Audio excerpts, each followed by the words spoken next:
Hi everyone, welcome to the end of week 2.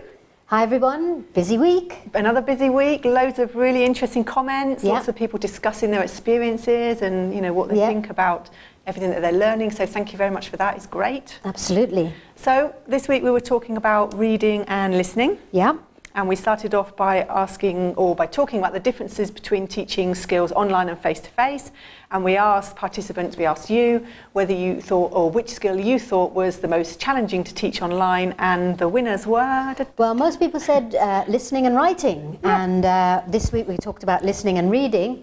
And so I guess listening came out tops. It did, yeah. So Fatima, for example, said that listening relies on technology, and obviously that can fail. And I think that was a lot of people's concern, wasn't it? Yeah, and in online situations and face-to-face situations are the same. With listening, you really only get that one shot, don't you? And either, as a learner, you get that one shot. Either you understand it or you don't understand it. There's a limit to how often you can say pardon.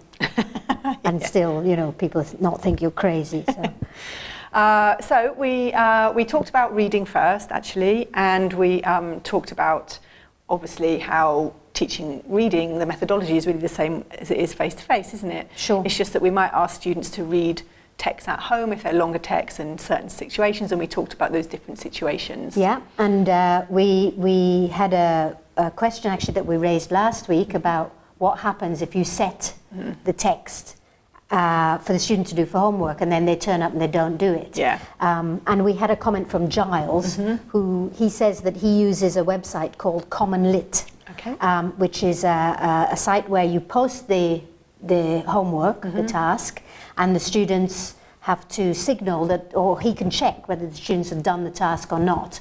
And if they haven't done it, then he sends them emails to remind them and so on. But actually Ollie, if it was Ollie, our mentor, he wouldn't send them emails, he would just cancel the lesson. Yeah, so I think he has it built into his contract, doesn't he? Yeah. So, but he teaches, I think, a lot of business people.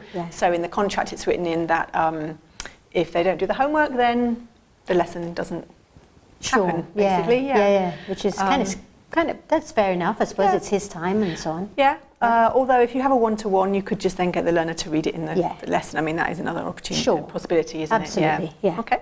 So we talked about, reading in or out of the lesson, and then we set people a reading assignment. That's right, and we've had loads of people doing the assignment, and of course the people that have done the assignment get their assignment reviewed by another participant on the course. And we had a comment from Catherine, who said that she found the feedback that she got from somebody really, really valuable. Yeah. And it was a shame that in real life there isn't that constant, immediate feedback and support. Yeah, that's true. There might be on social media though, so if you join a community or something online, you can get feedback from people. That is true, that is true. We talk about that in week 4, actually, we do, yeah. We also talked about useful websites. We gave you some of our useful websites for reading lessons, and you shared with us some of yours. So, for example, we had Natalia suggested Newsella, which is a really good website for graded, sort of authentic but graded material, which is great news, topical stories, things like that. And you shared lots of things on the Padlet, so thank you. Yes. And lots of people commented on how useful Padlet is as well. Yeah, it is a great tool, isn't it? Absolutely fantastic, yeah. And then we moved on to listening, and you saw Renata teach a live listening activity. Yeah. But Lindsay, I think you need to clarify a little what is live listening, because we had people, some people saying, oh, they'll do a song. But that's not a live listening, is it? Only if you sing it. Which, oh my God, you never want that to happen in my lesson. The windows would break. The windows would break. So basically, live listening is where the learner is listening to somebody speaking live. Yeah, so real conversation, not a recording. Exactly. So you, the teacher, or another learner, or maybe you bring in a guest speaker. You might bring in your mum or something into the lesson to, to tell a story or something. And so that replaces the recording. And of course, the point that we were saying is that, when the teacher talks, or if you have live listening, you bring your mum in, you would set a task first. Yes, and we had some really nice ideas for tasks. So obviously Renata did, remember 3 key ideas. Yeah. We had Martina suggested true-false statements. Shahima suggested filling in the blanks. Yep. Another Natalia suggested listening for false information, so you can feed in some incorrect information about yourself, for example. And I like Annie's idea with higher levels, is using sort of controversial topics, and then the learners listen and they note down, these are the statements I agree with and these are the statements I disagree with. Yeah, and Deirdre actually said that she likes to use a lot of materials that where students have to express their opinion, because that kind of, it encourages more rich language. Absolutely. Yeah. So I think live listening can be used at any level, can't it? It's just that you adjust the text, and by text I mean what you're saying. So absolutely.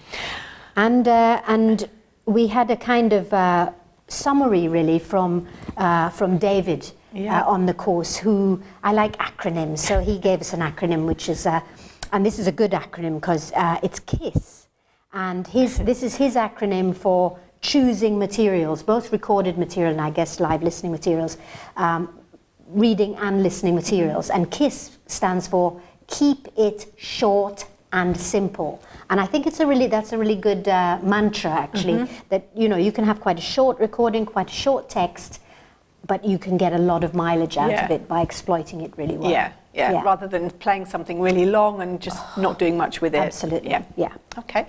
So I think we need to come on to our questions and answers, don't we? So I think there were 3 key themes for the Q&As this week. Yeah. The first thing is obviously how we can play our recordings through platforms. Yeah. The second was, the second third kind of relate really. It's about materials and copyright and copyright was online lots of people asking available. questions, and we need to talk about that as well. Well, let's start about the technicalities. So in terms of Zoom, it's quite easy, isn't it, to play something through your computer and your learner will hear it. Yeah. So you look at your Zoom screen, you share your screen, and then bottom left-hand corner there's a tab you have to check which says share recorded recordings, and you do that. And we're going to demonstrate that now. Yeah. Hello, Lindsay. Hello, Marie-Thérèse. So today you are my first certificate student, and I'm going to show you a video of what a speaking test looks like so that you can be ready for the speaking test, okay? Very important, thank you. Okay, so I'm going to click on share. And you can see here that I'm going to share my screen with you. But before I do that, I need to click down here on this box here, share computer sound. And that means that whatever audio plays through my computer speakers, you will be able to hear. So I've clicked on share. And now I'm going to play you this and you can tell me if you can hear it. Okay. Can I have your mark sheets, please? Yes, of course. Thank you. Welcome. Where are you from, Victoria? I'm from Germany. I can hear all of this. Very good, very good. She's Victoria. She's from Germany. Yeah, so it's nice and clear. You can hear it. So you can hear it, no problem. Yeah. Fantastic. Thank you. Okay. Okay, so that's Zoom, but if you're using Skype, it's a bit more problematic because you can't play your audio through the program. It doesn't necessarily work, or you can't hear it very clearly at the other end. Yeah. So Ollie the student has to play the audio. They do, right? yes. So Ollie uses Skype, and what he does is he shares a link to the video or the audio with the student plays it at their end, and while you might not be able to hear it, fully, you do need to be familiar with the recording. Yeah, but if you've prepared the lesson, you know what the recording is about. I mean, if it's a text and that you're able to have the transcript for, you can have the transcript while the student do the listening, so that you know where they are. Absolutely, yeah. And also, some people were mentioning, weren't they, that they'd quite like the student to have control over the audio. Yes, I wasn't sure why that was necessary, but yeah, absolutely. So in this case they would, because they would be playing it. Yeah, I guess they can pause it if they feel they're struggling and say, can you help me with this part? Oh, that's good. Yeah, okay, fine. Yeah. Okay, that brings us on to copyright. Okay, so Lindsay, you're going to talk about copyright because you've done a little research, I think, this week into it, and you looked at we know quite a lot, we think, about UK copyright laws, and I think it's safe to say that copyright laws are the same for teaching English online as teaching any other thing face-to-face or anywhere else. Yeah. So there's no special exclusivity for people that teach online. No. So would you like to start by saying, as far as we know in the UK, copyright laws regarding course books? Well, course books, really, you know, you should have your copy and your student should have a copy. That's the best way of doing it, because then you don't need to worry. Obviously, there are there's some leeway to photocopy some material that, you know, for educational purposes. But it's a very, very small amount. And actually, to be honest, if you have a regular student and you're basing your course on the syllabus in a course book, then asking the student to spend a little bit of money on buying a book, I think it's really worthwhile, because with the book they'll get the CD, then so they can do extra work at home. They'll get the, you know, extra exercise at the back of the book, extra grammar explanations, all of that kind of stuff. So you can set homework from it and all of those sorts of things. But and what it means if you've got the book and the student has the book is that you are able to show things on your screen and share things because you own the book and the student owns the book. You could use the ebook. That would be one way of doing it. Or easier, I don't think publishers mind if you scanned in part of a book where you both owned it to show on screen. I think that would be fine. And then you can adapt the tasks and activities according to what your students' needs are, because the problem comes with PDF. So if you're using a PDF copy of a course book online, that's likely to be. This is going to be a pirated copy of the course book, so that is not legal. In terms of course book audio, if you purchase the audio and you play it, then that's absolutely fine. If you purchase the audio and you make copies to share with your student, that's not okay. If your student has the audio on their own, you know, because they bought the course book, absolutely fine. If you're playing live audio or live video, so you open up the website and you stream it live, that is absolutely fine. Or if the student opens it from the link, then that's also fine, because they're listening on a personal level. If the website offers you the opportunity to download an MP3 or an MP4, that is also fine, because they're making it available. They are. However, if you have to go to another website or use a piece of software to download it and make an MP3 or an MP4 from a video audio, that is also not legal. So that is going to be a pirated copy. And that's the same face-to-face, isn't it? Images as well, you know, we can't just use images from Google because they're going to be copyrighted, but you can use some really useful websites like Unsplash and Pixabay. They have copyright-free photos that we can use in our lessons. Yes, I think some of the participants have been talking about that in the comments. They have, So that's one way of avoiding that.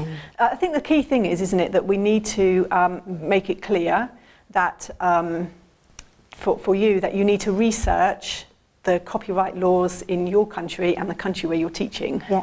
I notice you have the sun in your eyes. Do you know today it's really rare that we have sun in the sky in England? It's fantastic. Lindsay, we also had a little comment from people who wanted to ask if there was a course book specially for teaching online. And there isn't, is there? Not that I know of. But we don't need one, do we? Well, teachers tend to, you know, base lessons around the needs of their learner, especially if it's one-to-one or very small groups, and therefore they create lessons, you know, use course books materials. Or use authentic materials. So that is what online teachers tend to do. Great.